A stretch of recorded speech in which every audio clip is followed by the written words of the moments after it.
My dear students of 10th standard, nowadays we are discussing about the textbook evaluation of carbon and its compounds.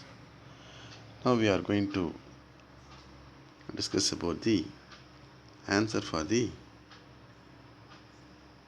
short questions, short answers. So there are a few short answers in this chapter. Those questions are: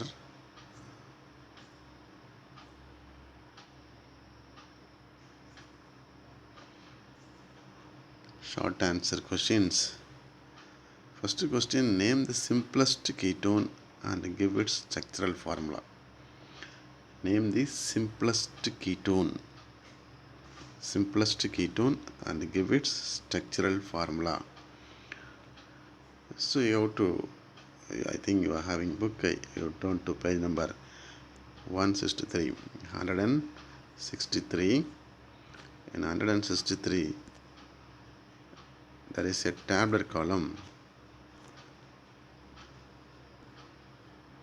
table 11.6, IUPAC names of various classes of compounds. So in this tabular column it is clearly described. First column alcohols, second column aldehyde, third column ketone, fourth column carboxylic acid. So the question is, which is the simplest ketone? Name the simplest ketone and give its structural formula. So in the ketone column, you have to see the first compound is propanone, CH3COCH3. CH3COCH3. So that is the simplest ketone. And this is the molecular formula, CH3COCH3. And also we can write in the expanded form, CH3 single bond C single bond CH3, and the carbon which is at the middle attached with the oxygen having double bond. So CH3 single bond C single bond CH3, all are in the linear pattern. Then carbon with oxygen attached with the double bond. So this is the simplest ketone, and there are other examples also there, and anything can be asked. Suppose if you are asked to give which is the simplest carboxylic acid, so you have to write methanoic acid, HCOOH. The next one is ethanoic acid. Also you may be asked which is the simplest aldehyde, methanol, that is methanol, HCHO. Then the simplest alcohol, methanol, CH3OH, and the compounds are given: ethanol, propanol, butanol, pentanol, like this. So the first question answer, the name the simplest ketone and give its structural formula. The simplest ketone is propanone, also called acetone. The other name also acetone. Formula CH3COCH3. Then second question, classify the following compounds based on the pattern of carbon chain and give their structural formula. Propane, benzene, cyclobutane, furan. For this you have to come to the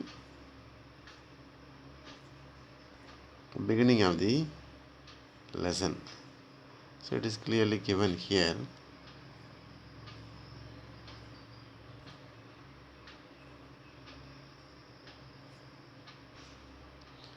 And now the page number 156. Page number 156. See, classify the following compounds based on the pattern of carbon chain and give their structural formula. The first one is propane. Propane, you know that propane is a cyclic compound. The general form, that is the formula is CH3 CH2 CH3. Propane CH3 CH2 CH3. See here, it is, you can see it is a saturated compound. Saturated compound means between the combining carbon atom single bond is existing. Single bond means one pair of electron or two electrons are shared for the formation of a compound. So propane CH3 single bond CH2 CH3. Probe the root word is used to mention when the compound possessing 3 carbon. 3 carbon means probe. 4 carbon means but. 5 carbon means pent. That general you know very well. So CH3 CH2 CH3 is a propane. It is a saturated hydrocarbon, saturated compound, saturated open chain compound. It is a open chain compound, not a closed chain compound. Then next one, benzene. Benzene is a cyclic carbocyclic compound because it contains only carbon atom. If the chain contains only carbon atom, such compounds are called carbocyclic compounds. So now here it is seen that in the carbocyclic compound, see the right hand side, it is given benzene, which is a aromatic compound in a carbocyclic aromatic compound. So here the formula is C6H6. C6H6. It is written in the form of a closed pattern, and this is a chain contain only carbon atom. Chain contain only carbon atom. And there are two patterns are given. The benzene can be drawn in two pattern. This is a aromatic compound. That is contain benzene ring with a double bond. Then next one, cyclobutane. In the same figure 11.1, right hand side it is given as cyclobutane. It is a alicyclic compound in carbocyclic. Cyclobutane. So carbocyclic compounds are divided into two types, alicyclic and aromatic. Alicyclic compounds contain one or more carbocyclic ring. And which is in saturated. Saturated means these one or more carbon with hydrogen attached using the single covalent bond. It is a saturated single covalent bond. So suppose double bond is mean that going to be a benzene ring. Single bond means that is going to be a alicyclic compound. So here cyclobutane, that is a alicyclic compound. H2C CH2 in the form of a square shape. Sometime we can also drawn using only square. Then next compound is a furan. Furan is given below that carbocyclic compound. Furan is a heterocyclic compound.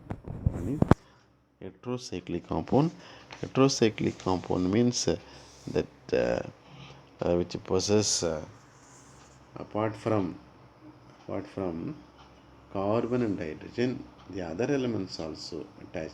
So it is given, see, if the chain contains carbon and other atoms like oxygen, nitrogen, sulfur, etc., these compounds are called heterocyclic compounds. So in the furan, along with the carbon, hydrogen, oxygen also attached. Oxygen also attached with a double bond.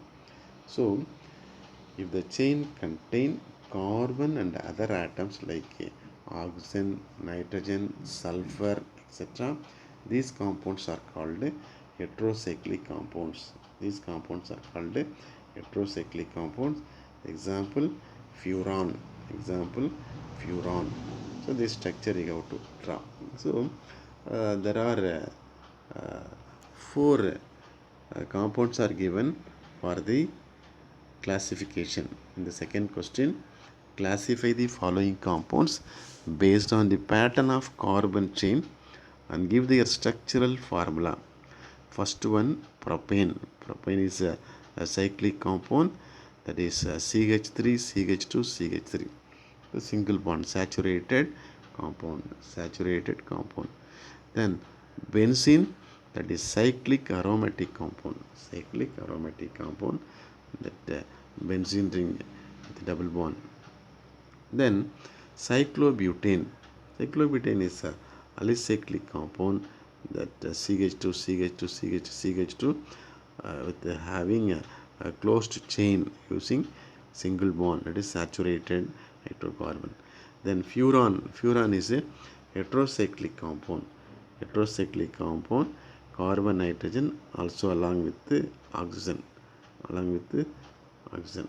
So you have to practice, you have to write and practice. Then next question, that is how is ethanoic acid, how is ethanoic acid prepared from ethanol? Give the chemical equation. Give the chemical equation. So ethanoic acid is obtained by the oxidation of ethanol. So this is the last part of the lesson, ethanoic acid. Now you have to turn to page number, that is page number 165. 165 in the 11.7.1, manufacture of ethanoic acid. Manufacture of ethanoic acid. See, ethanoic acid is prepared in large scale by the oxidation of ethanol in the presence of alkaline potassium permanganate or acidified potassium dichromate. Ethanoic acid is prepared in large scale by the oxidation of ethanol in the presence of alkaline potassium permanganate or acidified potassium dichromate. So here ethanol is taken. What is the formula for ethanol? CH3 CH2OH. Also we can it can be written in another form, C2H5OH. Here CH3 CH2OH, this form is used and arrow mark. And here, because of the oxidation of ethanol, ethanoic acid is obtained, that is in presence of potassium permanganate, alkaline potassium permanganate, KMnO4OH, that is alkaline, that's why OH is given. Because acidified means going to be given H plus. Then oxidation, so because of oxidation 2O is given. So during the oxidation of ethanol in presence of alkaline potassium permanganate, ethanoic acid CH3COOH, that is the formula of ethanoic acid, along with the water are formed. So you have to write this para and equation for the third question answer. Third question answer, how is ethanoic acid is prepared from ethanol? Give the chemical equation. This para and equation you have to write. Then, how do detergent cause water pollution? Suggest a remedial measure to prevent this pollution. How do detergent cause water pollution? See, in this page number, that is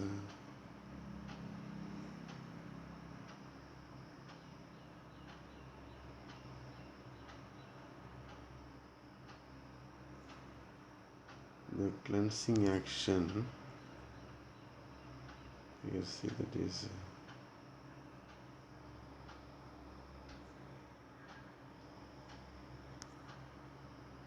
page number 168. 168. Disadvantages of detergents. First point, some detergents having a branched hydrocarbon chain are not fully biodegradable by microorganisms present in water, so they cause water pollution. So first point you have to try. Some detergents having branched hydrocarbon are not fully biodegradable by microorganisms present in water, so they cause water pollution. So the detergent having branched hydrocarbon, this is the keyword you have to keep in mind. Detergent having branched hydrocarbon, so those detergents are not fully biodegradable, so this type of detergents really cause water pollution. Then, so how to minimize this? See, we have to use, or we have to stop using this type of detergents. We have to stop using. So the another point, we have to limit our use of detergents. Using the minimum amount of detergents while causing clothes or dishes will reduce the pollution.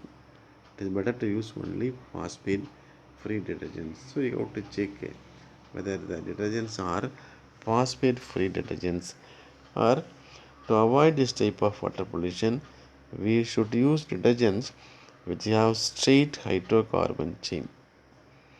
We should use the detergent which have straight hydrocarbon chain, because these are easily degraded by bacteria. The straight hydrocarbon chain, this type of detergents are easily degraded by bacteria. So we have to select those detergents to avoid water pollution. Then differentiate soaps and detergents. Soaps and detergents given clearly. You have to take page number, this is 169. You have to go through all the points. Soaps and detergents. Sometime this question will be asked in detail also. So you have to go through all the points. Don't think only any 2 point can be written. So soap, it is a sodium salt of long chain fatty acid. Detergent, it is a sodium salt of sulfonic acid. The ionic part of soap is COO minus Na. COO, carboxylic, which is a negatively charged character, Na plus positively charged character. The ionic part in detergent is sulfonic acid, so SO3 minus Na plus. Then it is prepared from animal fats or vegetable fats. From the living being. Then detergents are prepared from hydrocarbon obtained from crude oil. That is a petroleum product. Then its effectiveness reduced when used in hard water. So soaps are not useful in hard water, so it is less effective in hard water. But detergents is more effective even in hard water. It is effective even in hard water. It forms a scum in hard water. So the soaps are going to form a kind of colloidal solution when we use in hard water. But detergents will not form. So it does not form scum. Scum means a precipitate. A colloidal form of precipitate will be obtained when soap react with the hard water, but this will not take place in the detergents. So it does not form scum in hot water. It has poor foaming capacity. Foaming means the lather. Lather do not going to give more foam, more lather with the hot water. And but detergents has high rich foaming capacity. Detergent powders will give rich foaming capacity. Soaps are biodegradable. Soaps are biodegradable. So this can be used to minimize the water pollution. But some of the detergents are not biodegradable. That means the detergents which are not having branched hydrocarbon, uh, that some detergents having branched hydrocarbon chain are not fully biodegradable. The detergent having branched hydrocarbon, so branched hydrocarbons are non-biodegradable. But when we use a straight hydrocarbon chain detergents are degradable. So we have to select suitable detergents to minimize the pollution. So these are the difference between soaps and detergents. So there are five short answer questions given in your book. There are 5 short answer questions. So there are so many questions can be asked. There are a lot of questions are inside the book. But in the textbook evaluation on page number 171 of your book, it is given Roman letter 5 short answer questions. There are 5 questions. First one, name the simplest ketone. Second one, classify the following. Third one, how is ethanoic acid prepared? Fourth one, how detergents cause water pollution. Fifth one, differentiate soaps and detergents. So my dear students, I think you have noted the answer in your book itself now. Now you have to go through all these 5 short answers thoroughly, write and practice. And after that, after completely exercising all the 5 short answers,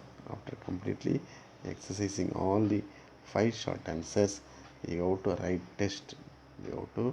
write test. And write your name, class section, roll number, write question, underline question, and below that write answer. So you have to do it sincerely. And get the parent sign and send it to the same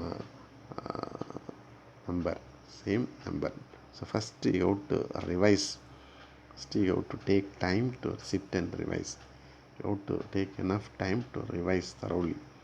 Then afterwards, after revising all the 5 short answers completely, thereafter only you have to start to write test. So next we will see the long answer in the next section. So write your classwork and prepare well. Thank you. God bless you.